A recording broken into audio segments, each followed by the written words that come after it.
Namaskar and welcome. You're watching News Night and nation continues to battle unprecedented second wave of COVID-19 and Delhi is going to be entering its fourth week of lockdown, with some states further sprucing up the measures as well. Now this is coming close on the heels of Supreme Court forming the task force to streamline centers' oxygen allocation to states. Meanwhile, on the show tonight, we take a stock of center-state strong collaboration and joint strategies to contain pandemic across the country, and also in focus tonight we talk in detail about the robust measures in place for consolidation of COVID containment mechanism at rural level, at state level, and also the consolidation of supply chains. I'm Sakal Bhatt, and on News Night, here are the headlines first. In continuation of taking stock of COVID situation across the country, Prime Minister Narendra Modi speaks to Chief Ministers of Punjab, Karnataka, Bihar and Uttarakhand about the prevailing situation in their respective states. Chief Ministers brief Prime Minister on the measures being taken to deal with second wave of the pandemic.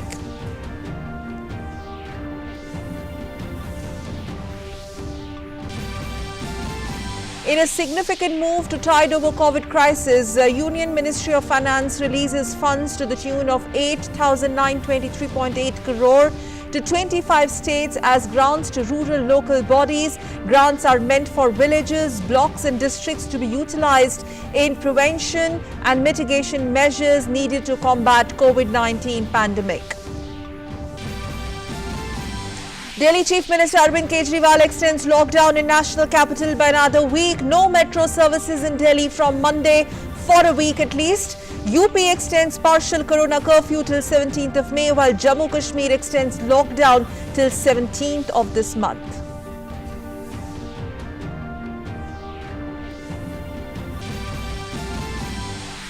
India's cumulative vaccination coverage exceeds 17 crore, more than 4,000 COVID-related deaths for the second day in a row. More than 4 lakh cases also reported yesterday.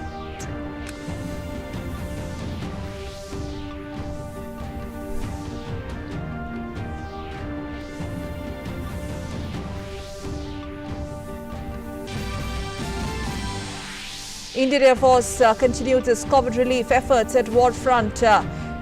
Consignments of 3 oxygen generators, 1,000 ventilators arrive in national capital from the United Kingdom. Consignments of 200 oxygen cylinders and 30 canisters also arrive from South Korea. 9,600 oxygen concentrators from China also land in Mumbai.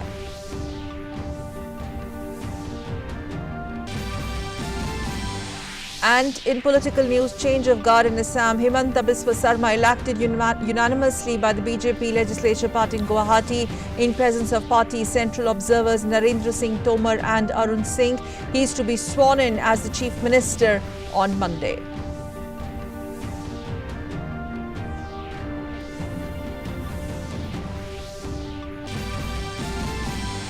And over in West Bengal, TMC in a big spot. Governor Jagdeep Dhankar records sanction for prosecution of Firhad Hakim, Subrata Mukherjee, Madan Mitra and Suwan Chatterjee in a criminal case.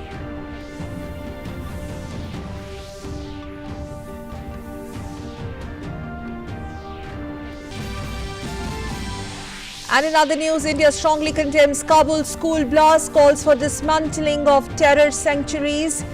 The death toll reaches 58. Doctors are struggling to provide medical aid to at least 150 others who have sustained severe injuries. And on News Night, the top story. Centre and states have stepped up collaboration and coordination in a very concerted manner to contain the second wave of pandemic. And while some of the worst impacted states continue to firm up their COVID care facilities on war footing, supply chains got further consolidated, with railways running its heaviest oxygen express till date. This oxygen express carried 225 metric tons of oxygen from Hapa in Gujarat, and it's going to be offloaded in Delhi on Monday. Now we have this comprehensive report detailing the robust measures for the consolidation of COVID containment mechanisms at various levels, at rural level, state level and supply chains. Coordinated efforts are on between the centre and state governments to boost infrastructure in states, be it releasing advance funds for panchayats or augmenting oxygen supply across the country. No stone is being left unturned. Prime Minister Narendra Modi spoke to Chief Ministers of Punjab, Karnataka, Bihar and Uttarakhand about the COVID-19 situation in their respective states. Chief Ministers have also briefed him on the measures being taken by them to deal with the raging second wave of the pandemic. For the last few days, PM Modi has been speaking to state chief ministers and lieutenant governors of union territories to assess the pandemic situation there and offer suggestions. Talking of Madhya Pradesh, work at the 1,000-bed temporary COVID-19 facility near Bina refinery is going on a rapid pace. Once operational, it will boost emergency healthcare in Sagar, Vidisha, Ashoknagar, Guna and other adjoining areas in Madhya Pradesh. It will also help the state prepare better for any other emerging waves. Indian Oil PSUs, in close coordination with state governments and local district administration, are doing everything possible to ramp up health and critical care infrastructure across the country. Petroleum Minister Dharmendra Pradhan as well as Chief Minister Shivraj Singh Chauhan inspected the temporary facility that is being built with assistance from DRDO. Bina refinery will support the hospital by diverting 10 ton per day of oxygen of 90% purity and supplying 4 lakh litres of drinking water per day. Dharmendra Pradhan also convened meeting with senior officials of Bharat Oman Refinery Limited to take stock of their preparations and responsiveness to the emerging health scenario at Bina refinery. BORL is leaving no stones unturned in strengthening the fight against COVID-19, including long-term supply of lifesaver medical oxygen to the jumbo COVID-19 care facility coming up near the refinery. Madhya Pradesh शासन और बिना refinery दोनों मिलकर 200 bed के hospital तो बनाएंगे, लेकिन आगे चल के 3000 बोतल प्रतिदिन जंबो साइज की लगभग 25 मेट्रिक टन की प्रतिदिन सप्लाई चेन की यहाँ हम स्थायी रूप में मध्य प्रदेश की मेडिकल इकोसिस्टम पे, इंडस्ट्रियल इकोसिस्टम पे हम एक नई, इस क्राइसिस ने हमको एक नया सृजन यहाँ करने का मौका दे रहा है। आज उसकी हम लोगों ने निर्णय किया। बीना रिफाइनरी ने और उनके मंत्रालय ने बहुत स्नेहपूर्वक हमको सहयोग किया है। प्रदेश में और ऑक्सीजन की आपूर्ति लेके इलाज की सुविधाओं के विस्तार तक हर एक मामले में उनका सहयोग मिल रहा है और उनका यहाँ आना बहुत उपयोगी मध्य प्रदेश के लिए साबित हुआ है। Staying with Madhya Pradesh, Manganese Ore India Limited will set up 350-bed COVID care facilities in 5 districts. A 100-bed facility will be set up at Mandala, another 100-bed facility at Balaghat, a 60-bed facility at Sioni, a 50-bed facility at Dindori, a 40-bed facility at Narsinghpur. It will also provide 350 oxygen concentrators and 50 ventilators to the state. In Uttar Pradesh, Chief Minister Yogi Adityanath inspected a 750-bed temporary hospital being set up at BHU with the help from DRDO. This is the second COVID hospital in the state set up in coordination with DRDO. Work on the hospital is complete and admission of patients is likely to start from Monday or Tuesday. हम सब आभारी हैं आदरणीय प्रधानमंत्री जी ने 750 bed का एक DRDO और आर्मी की मदद से एक नया हॉस्पिटल भी यहां पर स्वीकृत किया है और उसमें कार्य युद्ध स्तर पर चल रहा है। 250 बेड उसमें वेंटिलेटर के आज के दिन पर युद्ध स्तर पर कार्य करते हुए तैयार हैं। Meanwhile, Oxygen Express services are continuously supplying oxygen across the country. One of them reached Varanasi on Sunday morning. This was the 6th express sent for the holy city from Durgapur. Kanpur too saw the arrival of the first Oxygen Express carrying 4 tankers of approximately 20 metric tons liquid medical oxygen. The consignment reached before schedule.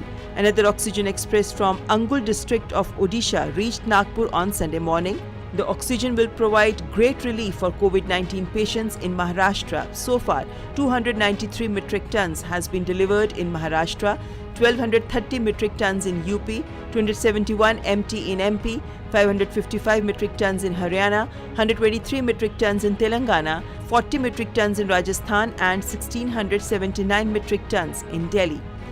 In Bihar, oxygen cylinders are constantly being filled at a plant in Sipara. They are being distributed to government hospitals. Between 100 to 200 cylinders are being filled daily for domestic use too.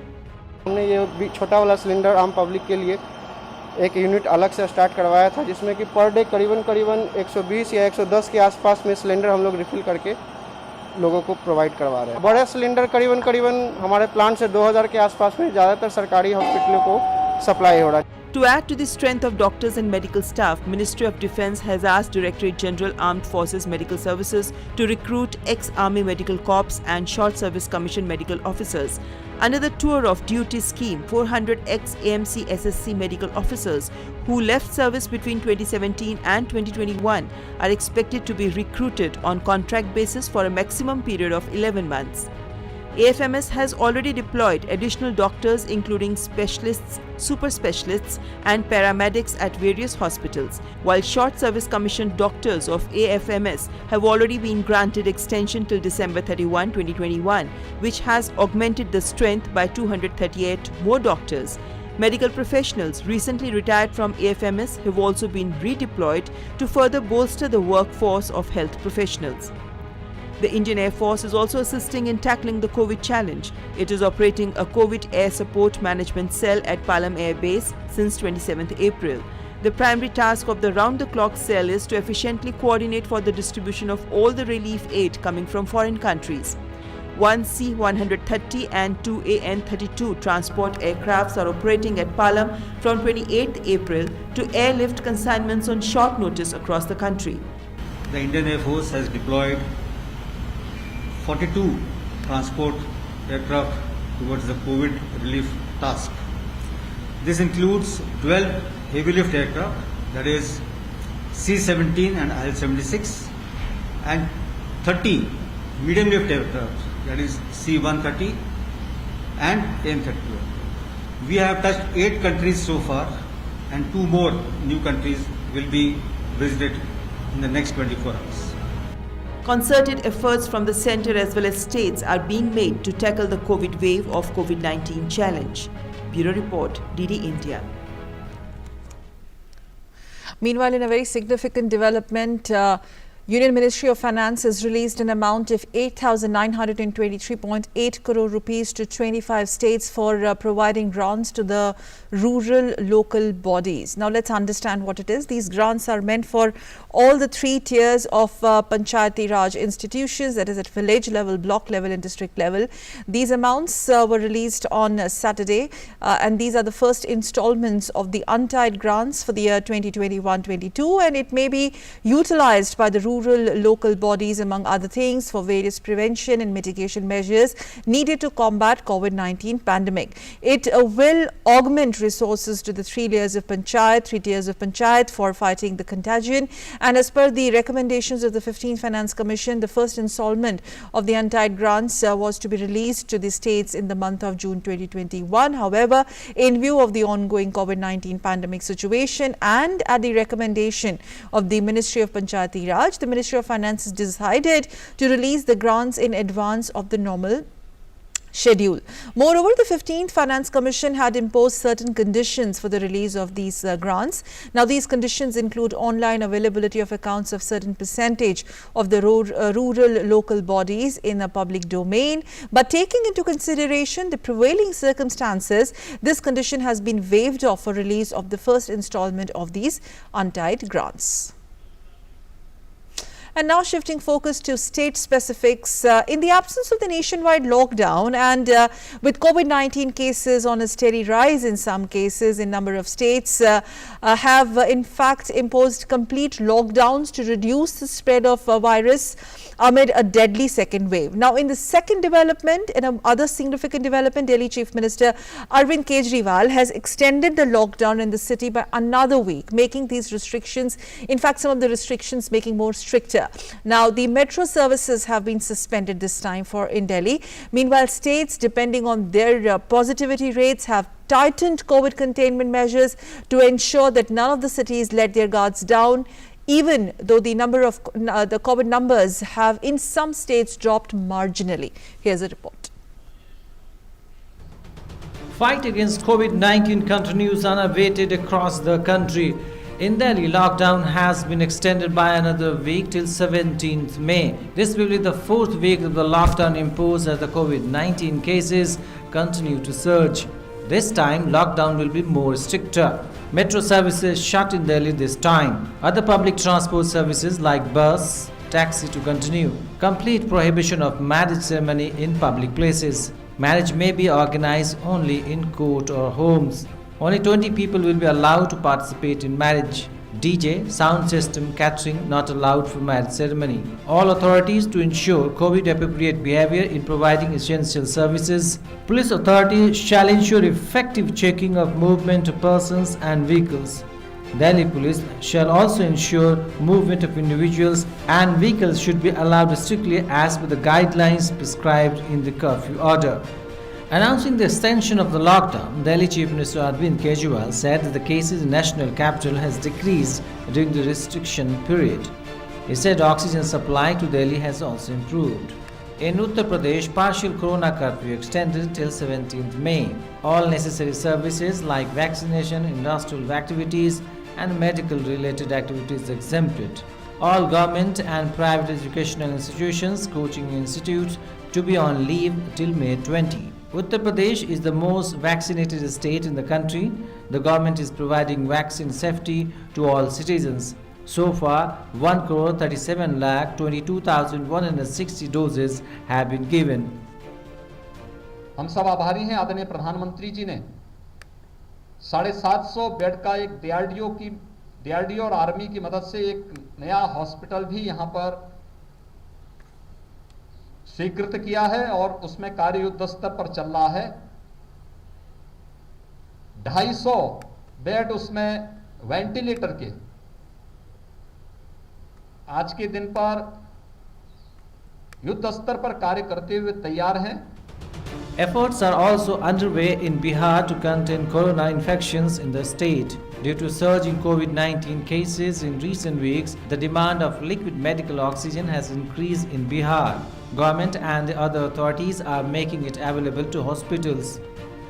In Madhya Pradesh, for the first time, active cases of coronavirus have crossed 1 lakh. The state has planned in advance to contain third wave, which is projected in next 4 to 5 months. The Chief Minister Shivraj Singh Chauhan has directed to constitute a committee of experts on possible third wave.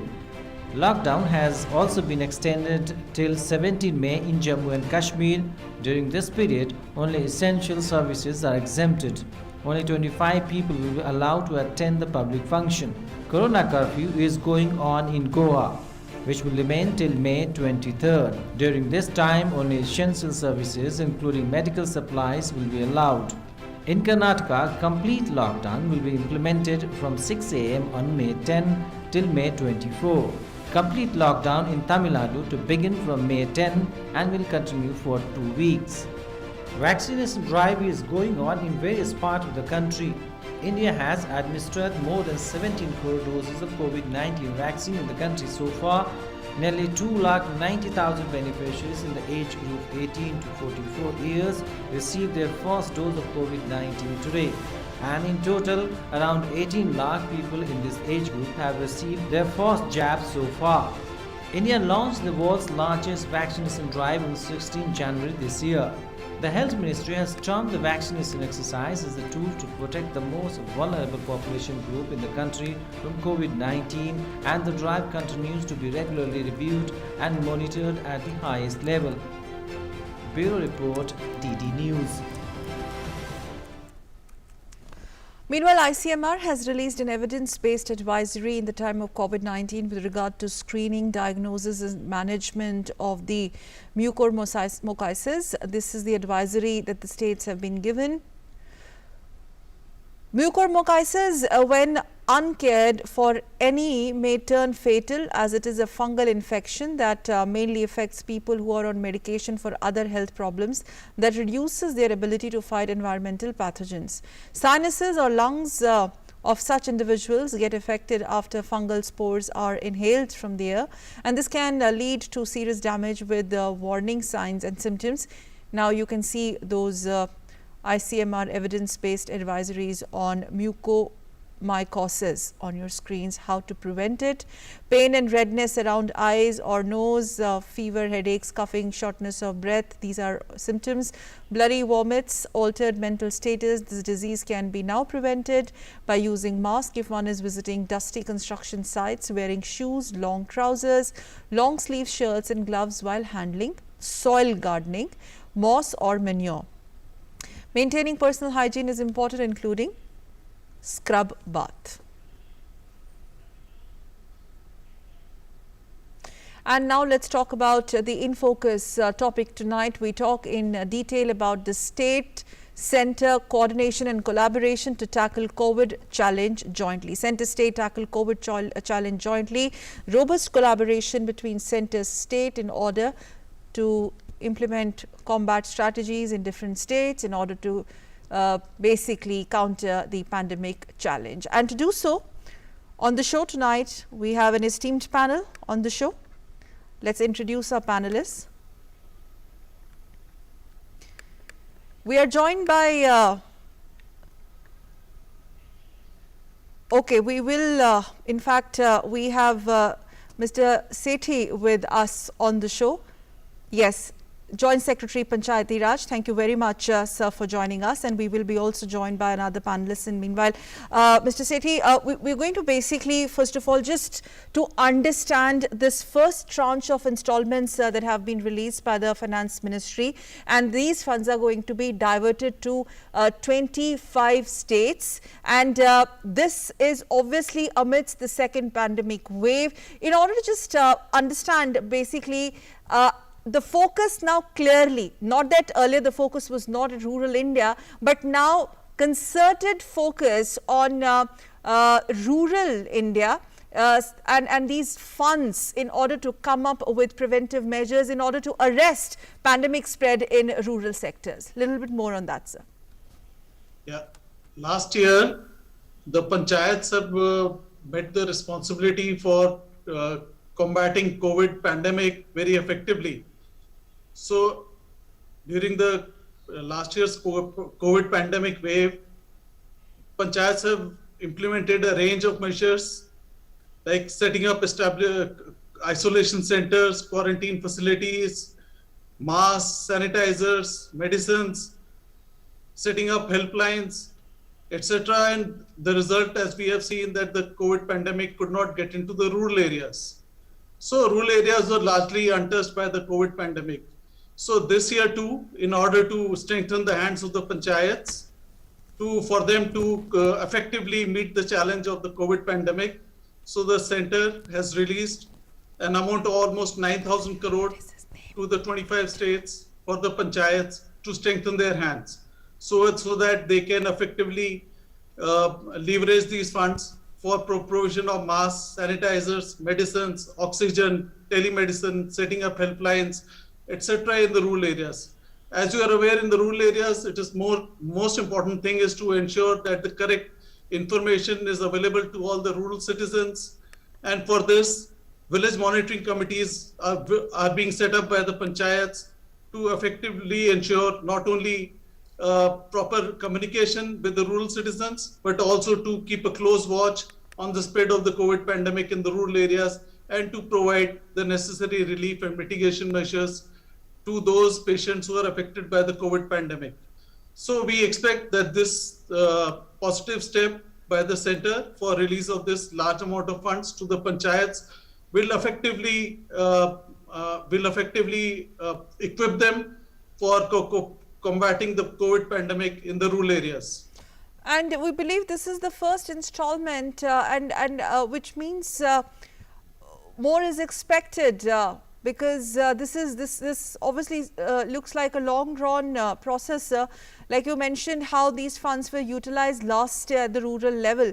And talking about rural level, at the district level, at the panchayat level, the ashas and anganwadis, basically your frontline workers in rural India, they play a significant role. They play an extremely significant role in terms of breaking the chain of infection. True. As we mentioned that last year the panchayats have done an excellent job, and this was acknowledged in the interaction of the Honorable Prime Minister with the Sarpanches during the National Panchayatraj Divas. So in recognition of that, we expect that the panchayats will also rise up to the challenge against the COVID pandemic this year in this wave also, and for which these funds have been immediately released. Normally these funds are to be released to the panchayats in the month of June, but looking at this COVID pandemic, the funds have been immediately released to the panchayats to strengthen their resource base for combating the COVID pandemic.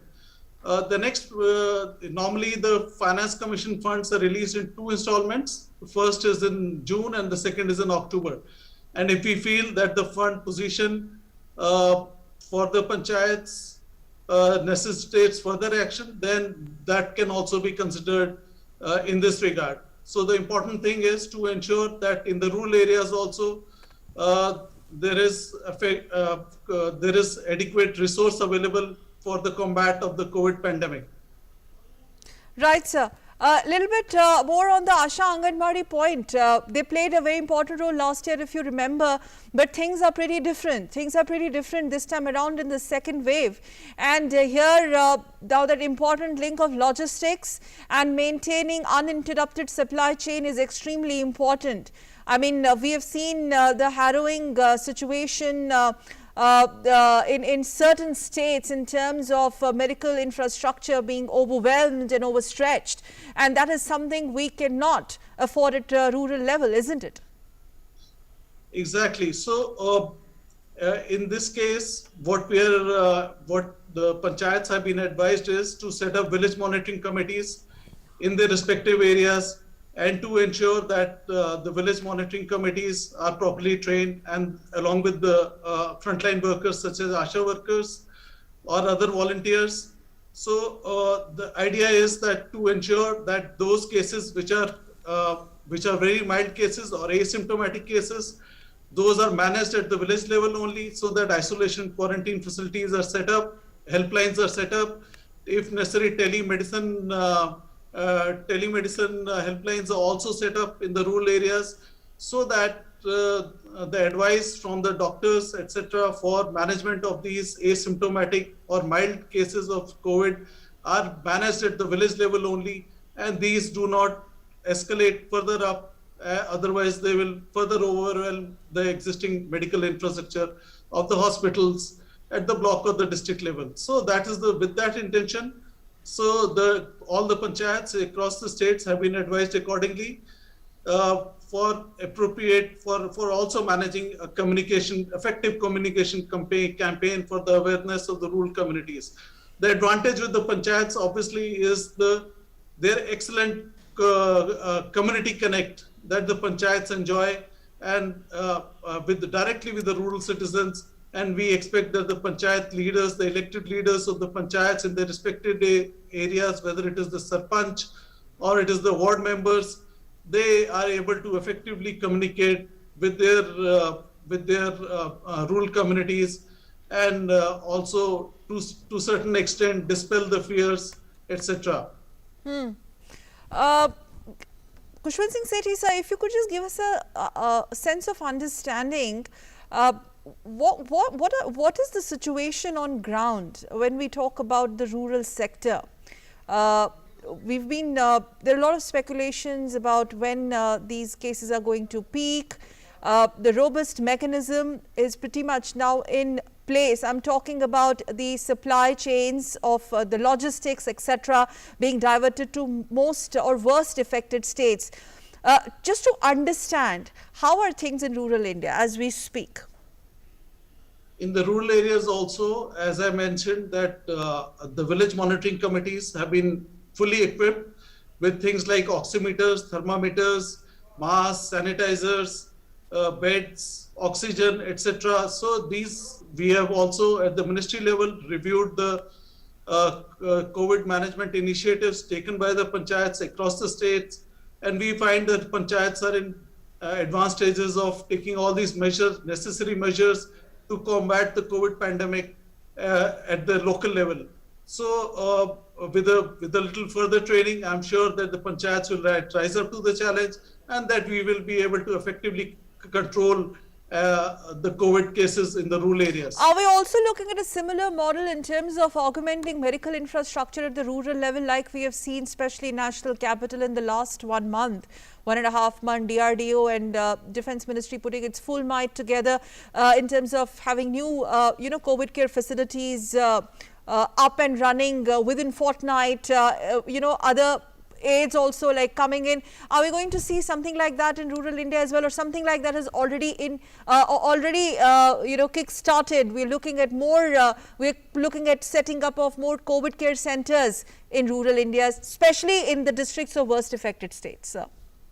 Yeah, the states have already initiated a whole range of measures, which also includes augmenting the medical support systems in the rural areas also, such as telemedicine or setting up quarantine centers, isolation centers, better equipping the primary health centers. In this respect, I'm sure the health grants of the 15th Finance Commission, which is for the local bodies, will also come very handy. And these, along with all the measures taken by the states, will readily equip the panchayats to be able to handle the COVID in the rural areas. What about the logistics and supply chain and uninterrupted supply of essential commodities?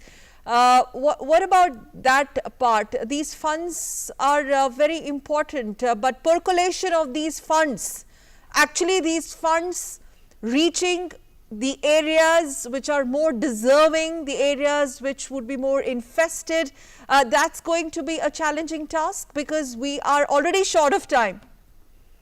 The good thing about the Finance Commission grants is that these funds are within a certain time limit, a very short time limit. They are transferred immediately, directly by the state treasuries to the panchayats. So the panchayats get these funds immediately as soon as these are released by the center.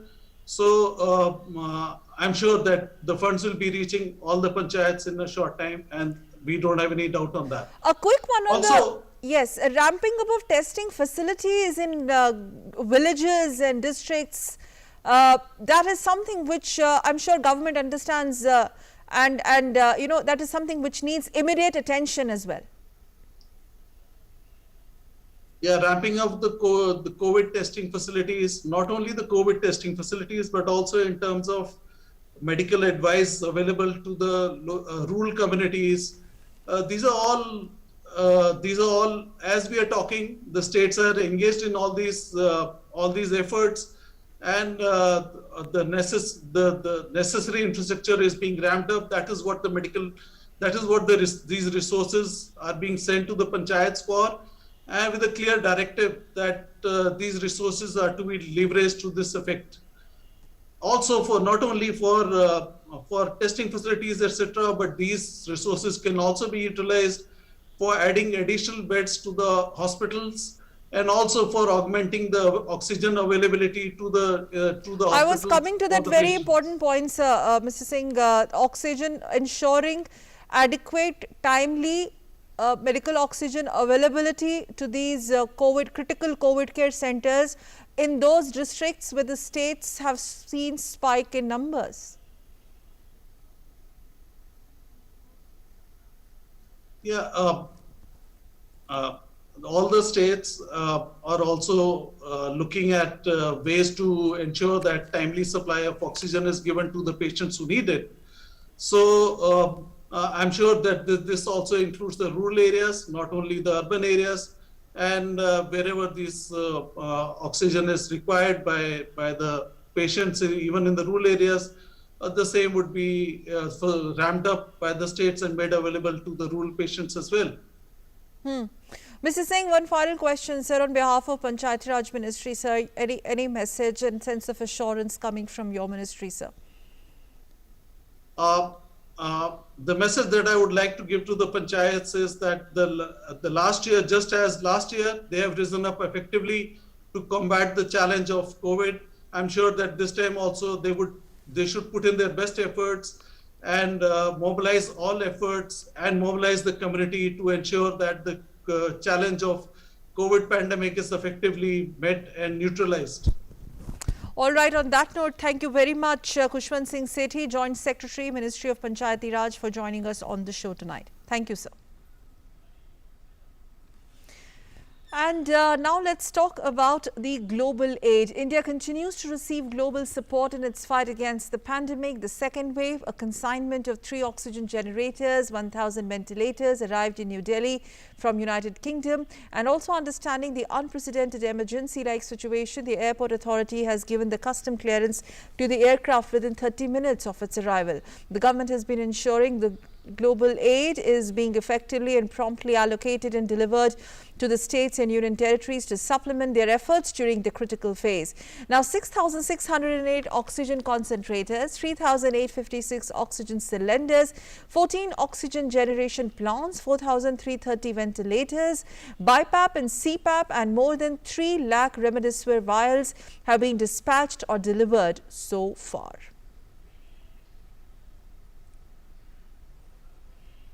Also, the first consignment of 30 oxygen concentrators and 200 oxygen cylinders with the regulators arrived from Republic of Korea today.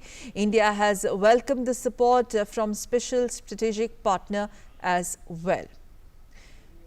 Meanwhile, SpiceJet Airlines aircraft also landed in Mumbai with 9,600 oxygen concentrators from China and Hong Kong.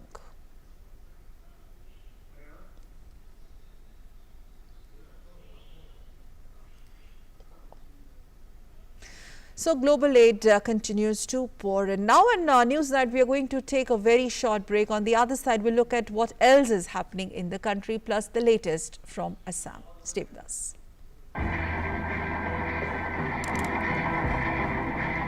On May 2nd, India and the world will be celebrating Satyajit Ray's birth centenary. No other Indian filmmaker who has managed to safeguard international respect for Indian cinema the way his work has for the past 60 years or so.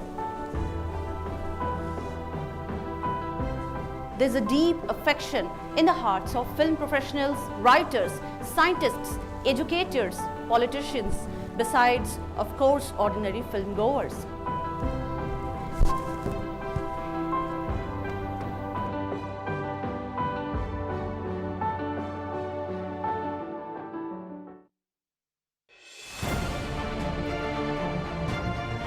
Corona के विरुद्ध लड़ाई में सही और सटीक जानकारी है अहम। भ्रामक प्रचार को दूर करने और लोगों की शंकाओं के समाधान के लिए दूरदर्शन ला रहा है विशिष्ट डॉक्टरों की राय अपने डॉक्टर स्पीक कार्यक्रम में हर रोज दोपहर 12 से 1 बजे, दोपहर 3 से 4 बजे और शाम 7 से 8 बजे डीडी न्यूज और डीडी इंडिया पर।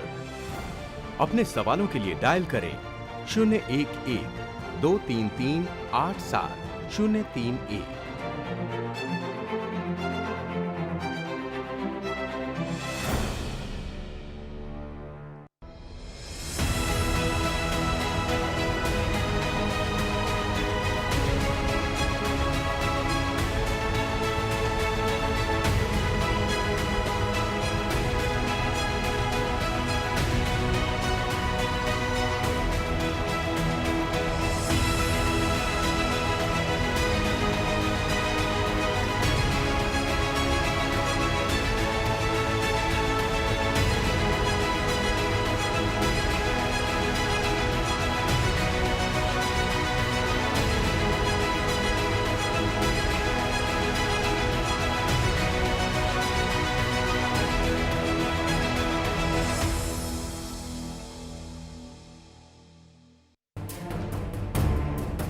ऑक्सीजन की कमी है, ये जो एक परसेप्शन बिल्डअप हुआ, सबसे पहले तो क्या आप मानते हैं कि एक परसेप्शन है? चुनौती इतनी बड़ी है तो हो सकता है कहीं पर कोई कमी रह गई हो, इस संभावना को भी नकारा नहीं जा सकता। अब इतना कहा जा सकता है कि ऑक्सीजन प्रोडक्शन जितनी आवश्यकता है हमको लगभग उतना अब हो रहा है, वो कोई संकट नहीं है। मैं समझता हूँ यह समय जो है आलोचना प्रत्यालोचना का नहीं है, यह समय का ऐसा है कि सारे देश को एकजुट होकर, सारी राजनीतिक पार्टियों को एकजुट होकर कोविड महामारी का मुकाबला करना चाहिए। यह पूरी मानवता की समक्ष संकट है, पूरी मानवता के लिए चुनौती है।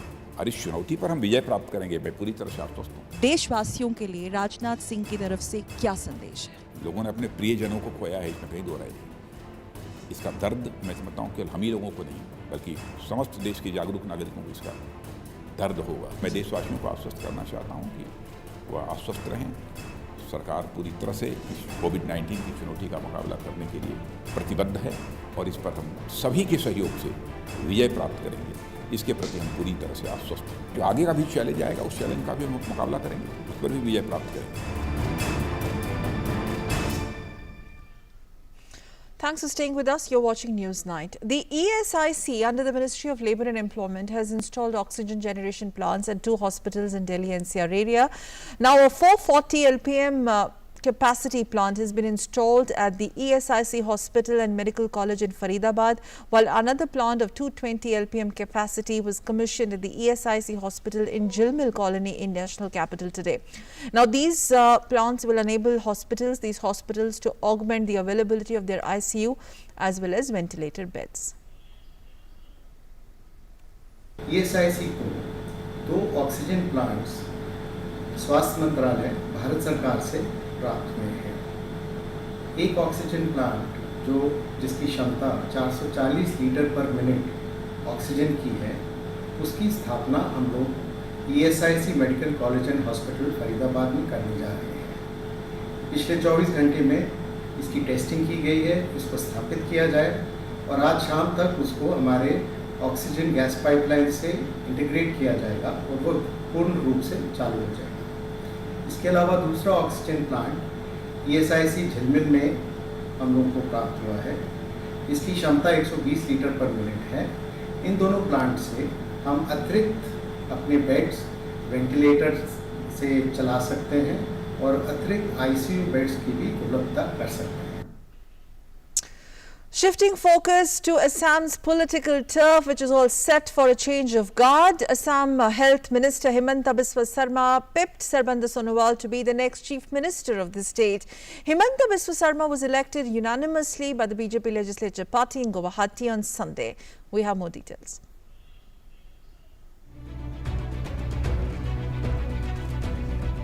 Ending days of speculation, BJP announced on Sunday that senior BJP leader Himanta Biswa Sarma will be the next Chief Minister of Assam. He was elected as the leader of the Legislative Party in Guwahati in the presence of party's central observers Narendra Singh Tomar and Arun Singh. Tomar announced that Himanta Biswa Sarma has been elected unanimously. सर्वसम्मति से मैं पर्यवेक्षक के नाते विधायक दल की बैठक में आसाम राज्य भारतीय जनता पार्टी विधानमंडल नेता के रूप में श्री हेमंत बिस्वा शर्मा को इस अवसर पर घोषित करता हूं। Looking at the profile of the new Chief Minister of Assam, Himanta Biswa Sarma was born on 1st of February 1969. Starting his formal education at Natun Sarania LP School in Guwahati, Sarma did his high schooling from Kamrup Academy, where he held various positions in student union body, and he was actively involved in historic Assam agitation during the period from 1979 to 85. And Sarma then joined the Cotton College in Guwahati for his further studies, where he was actively involved in student politics. He had a very eventful political career. He was elected to Assam Legislative Assembly for the first time from Jalukbari constituency on a Congress ticket in 2001. He was re-elected from the same constituency in 2006 and 2011. Himanta Biswa Sarma had quit Congress government of Tarun Gogoi in 2015. He then promptly joined the BJP, becoming its key strategist for the Northeast. A writer and sports administrator, Sarma is credited as the architect who brought the Northeast states within the BJP's grasp. In 2016, Sarma won again from Jalukbari seat and held the finance and health portfolio in the Sonowal-led BJP government in Assam. In recent assembly polls, Dr. Sarma won the Jalukbari seat by a margin of more than 1 lakh votes. Sarma's elevation as Chief Minister of Assam is being seen as a reward to a key strategist for the BJP in Northeast, and for Sarma, the BJP was able to establish its stronghold in the entire Northeast. With inputs from Kamal Bora in Guwahati, Bureau Report for DD India. And now let's take a look at more national news from across the country. West Bengal Governor Jagdeep Dhankar has given sanction for prosecution of Firhad Hakim, Subrata Mukherjee, Madan Mitra and Sovan Chatterjee in Narda scam. In Jammu and Kashmir's Kathua district, farmers feel relieved to have government-run wheat procurement centres set up in their district. This is the first time after the introduction of the 3 new farm laws that 7 wheat procurement centres have been set up where farmers are selling their wheat produce at the MSP fixed by the Government of India at Rs 1,975 per quintal. In Jammu and Kashmir, security forces unearthed a terrorist hideout in the Poonch district, leading to the recovery of 19 hand grenades and scuttling of a terrorist plan to disturb peace in the border district by carrying out grenade attacks. The National Investigation Agency has taken over the case related to the recovery of 7.1 kilogram natural uranium worth Rs 21.30 crore in Mumbai. The anti-terror agency took over the case on Saturday from Mumbai police on the Union Home Ministry's order and re-registered the case under the Atomic Energy Act 1962. The first case was lodged at Mumbai's Kala Chowki police station on 5th of May. And now let's take a look at some international news. India has strongly condemned the terror attack on Said al-Shuhada Girls' School in Kabul, which took place yesterday, which killed more than 50 girl students during the holy month of Ramadan. External Affairs Ministry has said in a release that India's thoughts and prayers are with the families and friends of these young girls who lost their lives in the dastardly terror attack. Officials on Sunday said the doctors are struggling meanwhile to provide medical aid to at least 150 others who have been injured in the incident. The bombing on Saturday evening shook the city's Shiite Muslim neighborhood at Dasht-e-Barachi. The community has been targeted in the past also by the Islamic State militants or ISIS militants, which is a Sunni militant group. Afghan President Ashraf Ghani blamed the attack on Taliban insurgents, but a spokesman for the Taliban has denied any involvement, saying the group condemns any attack on Afghan civilians. The U.S. Navy's Fifth Fleet has said that Sunday that they seized a huge cache of illicit Russian and Chinese weapons from a stateless sailing in international waters of the North Arabian Sea on May 6 to 7th. The cache of weapons included dozens of advanced Russian-made anti-tank guided missiles, thousands of Chinese Type 56 assault rifles, hundreds of PKM machine guns, sniper rifles and rocket-propelled grenade launchers. Other weapon components included advanced optical sights, the Bahrain-based fleet said in a statement. Also, the seized weapons are in U.S. custody awaiting final disposition, while the original source and intended destination of the material is under investigation. After removal of this illicit cargo and questioning, the crew members of the dhow were provided food and water before being released. The value of the Dogecoin dropped sharply in early U.S. hours on Sunday after Tesla chief and cryptocurrency supporter Elon Musk called it a hustle during the guest host spot on the Saturday Night Live comedy sketch TV show. The Dogecoin was quoted as low as $0.47 on crypto exchange Binance, down 28% from levels around $0.65 before the show. Cryptocurrency enthusiasts had for days been eager to see what he would say after his tweets this year turned the once obscure digital currency into a speculator's dream. And world continues to battle COVID-19 pandemic. More than 15 crore 83 lakh people have been infected by the coronavirus so far, and as many as 32 lakh 98,000 people have died of the virus across the globe. Number of people gathered on a beach in Barcelona on Sunday after an 11 p.m. curfew expired. The Catalan authorities decided to lift the curfew on midnight Saturday after the Spanish government ended the state of emergency imposed in the country in October, which allowed the central government to enforce a nationwide curfew and local travel bans. Groups of young people were seen congregating on the beach though the limitation of the groups was up to 6 people, that was still in force. Meanwhile, German Chancellor Angela Merkel has said that she was opposed to waiving patent protections for COVID-19 vaccines as it could jeopardize the quality of shots against the disease. Merkel also said that she could envision a tighter cooperation between the European Union and India, especially in the vaccine production.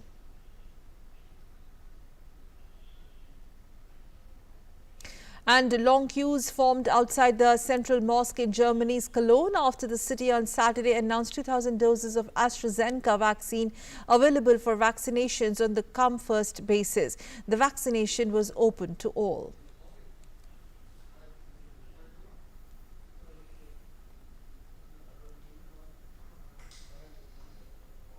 The centre on Sunday rubbished reports claiming the government has approved Bharat Biotech's Covaxin for children above the age of 12. The Press Information Bureau tweeted from its fact-check post. Now, this is a quote, this is a tweet, I quote, a tweet has claimed that Bharat Biotech's vaccine Covaxin has been approved for children about 12 years of age, and this claim is obviously fake. No such approval has been given by the Government of India. Currently, citizens above the age of 18 are eligible for COVID-19 vaccination.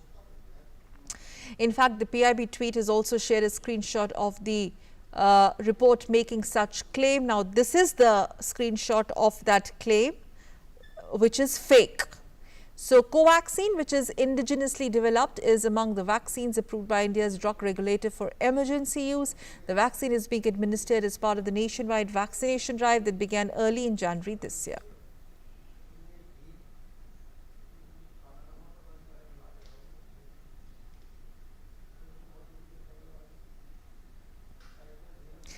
So, the claim that this has been approved by government for children about 12 years of age is a fake news. And with that, it's time to wrap up this edition of News Night with a polite reminder. Social distancing, frequent hand washing and double masking is extremely important. Even if you're indoors, masking helps. Thanks for tuning in. Namaskar.